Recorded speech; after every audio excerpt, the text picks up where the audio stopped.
Howdy, folks. Welcome to another day in the Milky Way. And today is, what is today? Friday? Saturday? No, it's Sunday. Sunday, yeah. Never miss a Sunday show. I'm all the pieces over here. I told, before we came on, I told Trina, I'd posted it on Facebook. I'm a huge Widespread Panic fan, and they did a show today that was back in 1998, was an album release party that I was at, and it was 250,000 people there. And they showed that concert tonight, so it brought back some old memories. So I've been dancing for about an hour and a half, so I'm tired. I know, right? I'm like, how are you? He goes, I'm tired. I was like, why? He's like, I've been dancing. I was like, oh, right on. That's awesome. It felt good. Like I said, it brought back so many memories. That was some of the best times of my life, and you couldn't help but dance. So it felt good. Got the blood flowing again. Yeah, that's such powerful medicine, because you can get into the moment, and that moment has such a positive vibration. Oh, I was crying at one point. I had tears. Yeah, that's so awesome. That's like totally how to shift it quick. Yep. So I had to bring myself back down to earth there before I came back on. I was like I said, I was sweating and everything. I'm over here pounding Gatorade because Wayne told me I needed electrolytes. So yes. I got them, Wayne. Yeah. Kindness can open doors for you like nothing else will. Reliability, kindness, and enthusiasm are the three most important qualities in business and human relations. Guess what? There is more to business and success than money. Ain't that the truth? Mm-hmm. I've always said that your reputation stays about 3 miles ahead of you wherever you go. When people know they can trust you, they will relax around you. That makes it more enjoyable to be around you, both in business and private. Kindness is an expression of direct delivery of love from the universal consciousness. In business, even if negotiations are unsuccessful because of something you cannot do, if you explain why and show kindness, the other party will still like you and may come back with something you are able to do later. When you show enthusiasm, it is contagious. The word comes from the Greek word entheos. It means to be filled with God. How can we go wrong with that? Wow. That was just a short one. Yeah, how can we go wrong with that? All right, chapter 30. I know there ain't no questions so far. Nope. All right, here we go, chapter 30 then. Asking for help is not a sign of weakness, and that truly used to be a big hurdle for me, is asking for help. Pride's a mug. Oh, I think it's the original sin, like the first one. Pride made us fall. Yeah. Yep. Pride. It is a sign of strength. In a physical reality, you're engaging the mastermind principle of the two or more minds multiplied by each other, which can give phenomenal results. In a spiritual reality, you are only engaging another dimension of yourself and asking for a joint effort in helping the situation.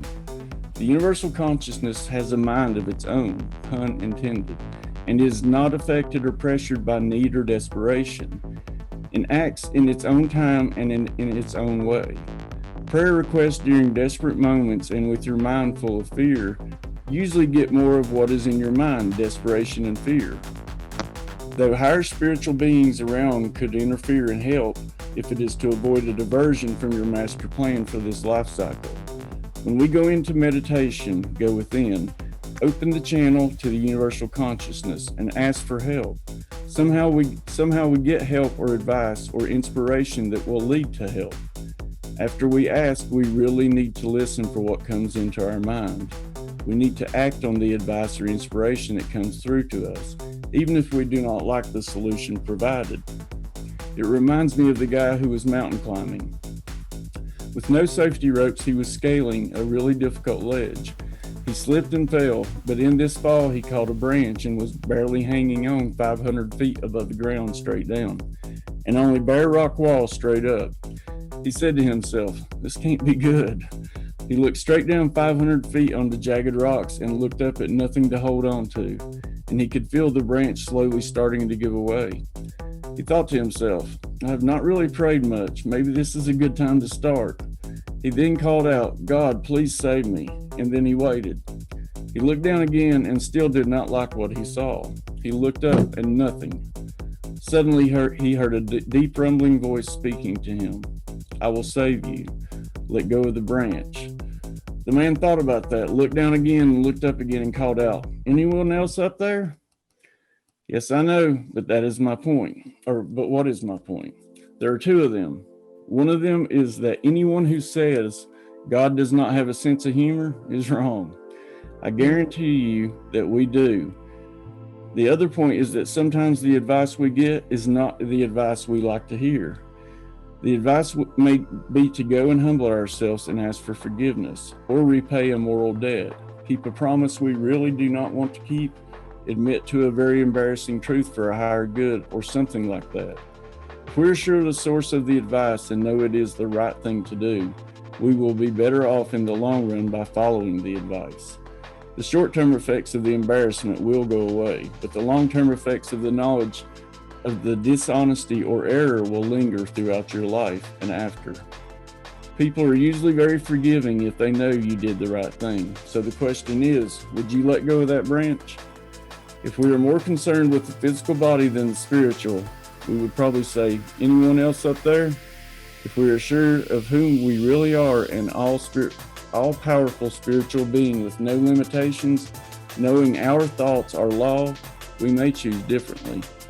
A spiritual being cannot be hurt and never dies. Besides, the unseen influences are in us and around us all the time. When you know who you are and are solidly connected to the free flow of universal consciousness, the facts don't count. I remember reading a newspaper article a couple of decades ago about a baby who fell out of a window from the 12th floor of an apartment building in Brazil. The baby hit the ground in a flower bed. He was crying, but he was unhurt. Two witnesses who spoke in the interview said they saw the baby slow down before it hit the ground. Yes, the unseen influences are there. The universe is a wondrous place to roam around when you know who you are. Like I said, asking for help is not a sign of weakness, but a sign of strength. It goes along with the saying, it takes a real man to be able to cry.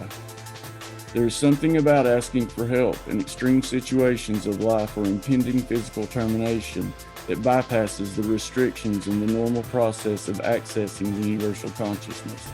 I asked about this and got the answer. You are never alone. There are helpers always watching out so your life will progress as you intended. That actually makes sense to me. These helpers, our guardians, are on site with you in your linear time slot. They feel and see your emotional requests and can interfere in the moment. They are there actually to avoid accidents, but accidents still do happen. And of course, these helpers are souls as yourself, engaging in their own learning cycle in a higher vibratory, holographic, non-physical existence. Their job is to watch over us, to see if we are not screwing it up too badly. I'm sure some of us are keeping them really busy. This is why they are called guardians. They are not the guardians of the soul. That is another group of higher spiritual beings. They are the ones who review your life experience with you after your life cycle ends and plans a new one with you if you are to come back.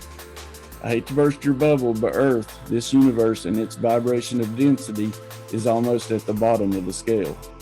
I'm told there are two lower than us. Those places are not good places to be. Even the astral graveyard where astral bodies drift off to after termination is higher than ours. It is true, as the Master may have said some 2,000 years ago, in my Father's house there are many rooms. So the moral of the story is, do not be afraid to ask. My mom always used to say, beggars may not get much, but the ones who never ask will get nothing. All I can say, folks, believe in yourself. Accept no substitution. Accept no limitations. There are none. If you believe it, you can achieve it. That is so true. So true.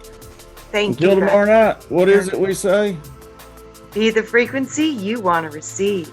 There you go. Have a good night, folks. I love you all.